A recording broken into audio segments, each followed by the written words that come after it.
Indonesian markets also feeling the brunt of the price plunge in precious and industrial metals.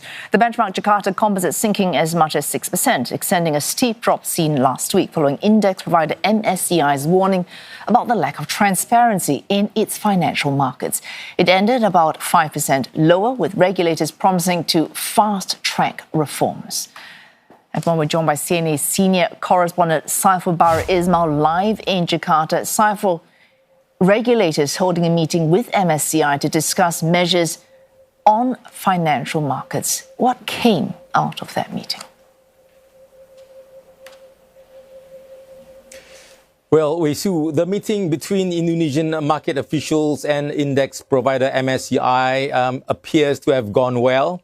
It was described by both sides as good and constructive, with regulators saying they had put forward concrete proposals to address MSCI's concerns. Among them are plans to disclose the names of shareholders holding stakes of more than 1%. That's more than 5% that was announced previously. Now, that said, analysts caution that any relief rally in the market is likely to remain fragile. Investors want to see clearer follow-through, particularly on ownership transparency and regulatory safeguards before confidence can really return. That's why markets were watching very closely for further developments from these ongoing talks with MSCI. Now, Indonesian authorities have also pledged that all data requested by MSCI will be made publicly available on the Indonesian Stock Exchange websites. Officials say implementation could begin as early as this month, with a full regulatory framework expected to be finalized before May 2026.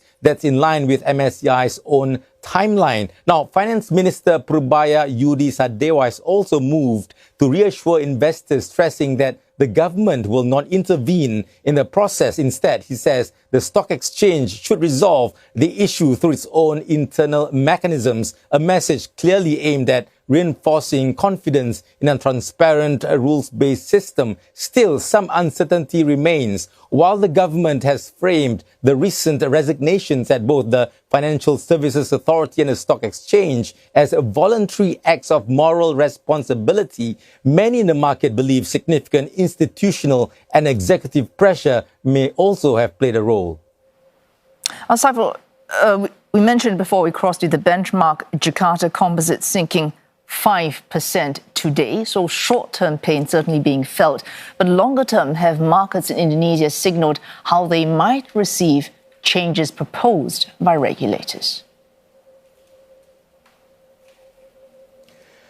Well, Indonesian markets have responded with extreme volatility and deep skepticism to the proposed regulatory changes and leadership shuffle. The most immediate changes we have seen at the top of Indonesia's Financial Services Authority and the Indonesian Stock Exchange. Now, those leadership moves have given the market a bit of psychological breathing room, but clearly not enough to settle nerves completely. Trading remains highly volatile. We saw the Jakarta Composite Index edge up by about 0.9% on Friday after the first wave of announcements, but that sense of relief didn't last long. When markets opened today, the index slid again, this time by more than 3%, a clear sign that investor confidence is still very fragile. The government had acted quickly, appointing Frederica Widyasari Dewi as acting chairwoman of the Financial Services Authority and Jeffrey Hendrik as interim CEO of the Indonesian Stock Exchange. The message was straightforward.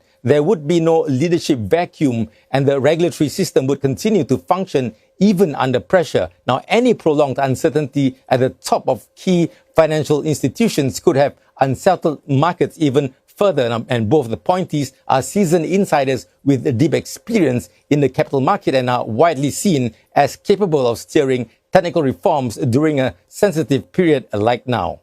Oh, thanks. CNA's Saifulbahri Ismail reporting live to us there from Jakarta.